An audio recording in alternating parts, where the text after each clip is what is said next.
Last week, we looked at the inferiority of the law to the promise God had made to Abraham. And we also looked at Paul's arguments that the works of the law were unable to justify someone, and that the law in particular was not able to justify someone. But this leaves the reader with the question, why then the law? What was the law given for? What is the ultimate purpose of the law? And this week we're going to try and answer that question and look at Paul's arguments in relationship to this question. So in Galatians 3:19, where we're picking up today, we see the question Paul asks, so why was the law given? And the answer Paul gives is it was added because of offenses, or it was added because of transgressions. So what does he mean that it was added because of human transgressions? Well, it probably means two things. There's probably two elements here. One we see a little more clearly in Romans, but that is to identify human sinfulness. That the law is given to make clear what is sinful, to make clear that God's people know what is broaching their relationship with Him, what is infringing on that relationship or damaging it, or damaging themselves. But also, it seems to be that it was put in place to curb the tide of human sinfulness. That it is almost a boundary of some sort to keep human sinfulness in check. All right. Then in 3:19 and 20, Paul's going to argue that the law is inferior to the promise. And we've already seen this promise law language given before, but Paul's going to continue arguing that the law is not the same as the promise, or inferior, or in service to the promise, all right? That it's secondary in some way. And he argues that the law was mediated by angels. Now, this is Jewish tradition. You won't necessarily see this when you read about the giving of the law in the Pentateuch, but the idea is that angels gave the law to Moses, and that Moses is the one who gives the law to the people. And so his argument is there is kind of this, the law wasn't given directly to the people, but there was this mediation of the law to the people, which in Paul's mind makes it inferior to the promise, which, according to Jewish tradition, is mediated directly by God, given directly by God to Abraham. So because there is the use of mediation or mediators in the giving of the law, Paul sees sees the law as being inferior. Then he asks the question, are the law and the promise opposed to one another? And the answer to this question is no, they have different purposes, and thus they are not opposed.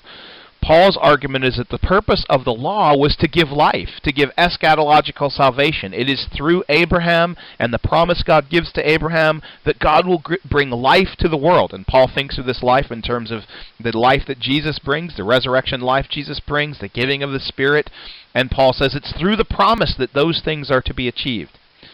The law does not function to give life. We see, first of all, remember what Paul said earlier. The law actually, though it's not its purpose, the law's purpose isn't to put people under a curse, but the law did put people under a curse, and its purpose was to identify human sinfulness and curb the tide of human sinfulness.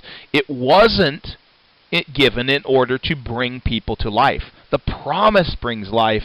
The law simply identifies human sinfulness and keeps human sinfulness in check. Okay? Paul says the result of the law is that all things are held under the power of sin because the law reveals sin. All right? So all things are held under the power of sin because it's the law that makes people aware of it. Now we'll move on and see Paul explain in more detail in verses 23 and 25 the purpose of the law. Okay, now I want to look at a couple different translations of Galatians 3:23 through 25. The first one I want to see is in the NIV, and it says, "Before faith came, we were held prisoners by the law, locked up until faith should be revealed. So the law was put in charge to lead us to Christ, that we might be justified by faith. Now that faith has come, we are no longer under the supervision of the law." Now this is a fairly negative portrayal of the law. It says the law held us prisoners. And before faith came, the law held us prisoners, and it locked us up. And these are fairly negative connotations. I want to look now at the NRSV, where it says, "Now before faith came, we were imprisoned and guarded under the law until faith would be revealed. Therefore the law was our disciplinarian until Christ came, so that we might be justified by faith. But now that faith has come, we are no longer subject to a disciplinarian." Now, I think this is slightly less negative in its portrayal of the law. You still have the idea of being imprisoned, but you also have this idea from being locked up. It goes from locked up to guarded, and guarded is a more neutral word. Guarded can be used in terms of, in the sense of something being imprisoned or locked up, but guarded can also have the notion of protecting something. I think that's important to understand.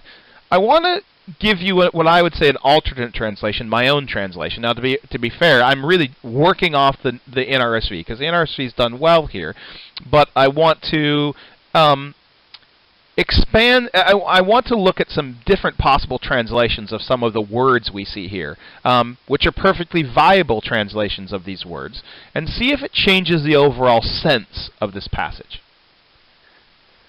So I want to read, "Now before faith came, we were enclosed and protected under the law." Now see what I've done here. The word here for imprisoned, I have translated as enclosed, which is a legitimate interpretation of this word. The word does not have to have the connotation of imprisonment. It can simply have the connotation of surrounding something or enclosing something.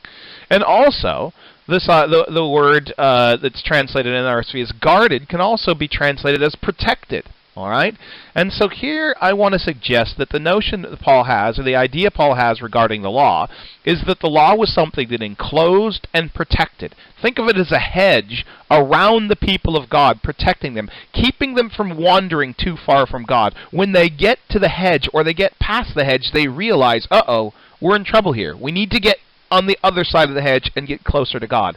It's a way of, think about it, it's a way of keeping God's people from falling off the deep end to a point of no return. And the reason I think this is the way in which Paul means these words to be understood is because of what we see later in the following verses. Because Paul says, "Therefore the law was our pedagogos." This is the word that the NRSV translates as disciplinarian. But the pedagogos had a particular function in ancient society. Wealthy families would use a pedagogos, which means child leader, to watch over and protect their children. So if the child was going off to school in the morning, or going to see their tutor in the morning, or going to the marketplace, or going to the gymnasium, or wherever the child might be going, they would be accompanied by the child leader, the pedagogos. And it was the pedagogos' responsibility to make sure the child got from point A to point B safely. Okay? And this is a positive role in the child's life. The pedagogos is not something that is negative. It is something that encloses and protects the child. It doesn't imprison the child. It doesn't lock up the child. The pedagogos is something that protects the child and makes sure the child gets to where the child needs to be safely. Now, see what Paul says here. "Therefore the law was our pedagogos until Christ came, so that we might be justified by faith. But now that faith has come, we are no longer subject to the pedagogos." See the imagery Paul is using here. He's using the imagery of a child that comes to a point of maturity. He's saying, before Christ came, we were children. We needed a pedagogos. We needed something to keep us from getting too far away from God, so that we wouldn't be damaged, so that we wouldn't be harmed, so that we could be safe until the time of Christ. And so that when Christ came, we could come to maturity. So the time of Christ, the new age, the new blessing that comes through Christ, represents our coming to a point of maturity. So we no longer need the pedagogos. What Paul is arguing here is there was a time for the pedagogos. There was a time for the law. Just like for a child, there's a time for a child leader. But when they come to maturity, the law is no longer necessary. Okay? So let's look at a summary of what Paul's saying about the significance of the law here. All right, so the purpose of the law, Paul would say, one is to identify sin, but it's not only to identify sin, but it's to protect from the harms of sin. All right, the idea is if you weren't aware of sinfulness, and weren't aware of how of what sin was, you might drift farther and farther and farther away from God to perhaps a point of no return of sorts. And so Paul says the law is this marker that lets people know when they're getting too far away from God. It's a boundary around them. It keeps them safe like a pedagogos keeps a child safe. And Paul is saying the law was given during the time of immaturity. The law was given during the Old Covenant, but the time before Christ and the time before the giving of God's Spirit. But now, Paul is saying, the time of maturity has come. The new age has dawned. A new reality is set in. You are no longer children. By faith, you've come to adulthood. You've been given the Spirit of God. And so Paul is saying that the law, which would include circumcision and Sabbath observance, and note that Paul is talking about the law proper. He's not talking about moral conduct. Don't equate the law with moral conduct. Paul's not saying now that you've come to maturity, moral conduct's not important. He's saying now that you've come to maturity, the written law, the way in which God required the Jews to live in relationship to him, is no longer necessary.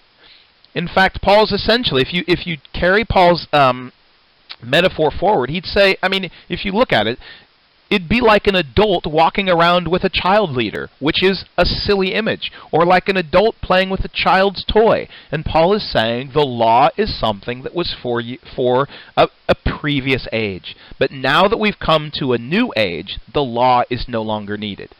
That doesn't mean there's not overlap between righteous living prescribed by the law and what we now do. The law says not to murder. This is still a part of God's moral will, and we're still not to murder. But Paul is saying the specific articulation of how the Israelites were to live in relationship to God, as prescribed in the law, that entity, as seen there, is seen in the law, is no longer necessary. Okay? So the law, Paul is saying, is not a negative reality. It's a positive reality. It was a good thing.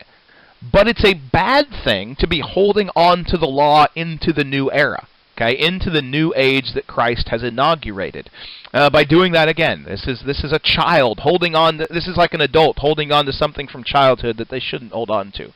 And so for Paul, the law is of a bygone era. And as such, as part of a bygone era, obviously Paul is saying, Gentiles, you don't need this law anymore. You don't need to embrace the law. The law, again, this is further argument that the law is not necessary for these Gentile believers.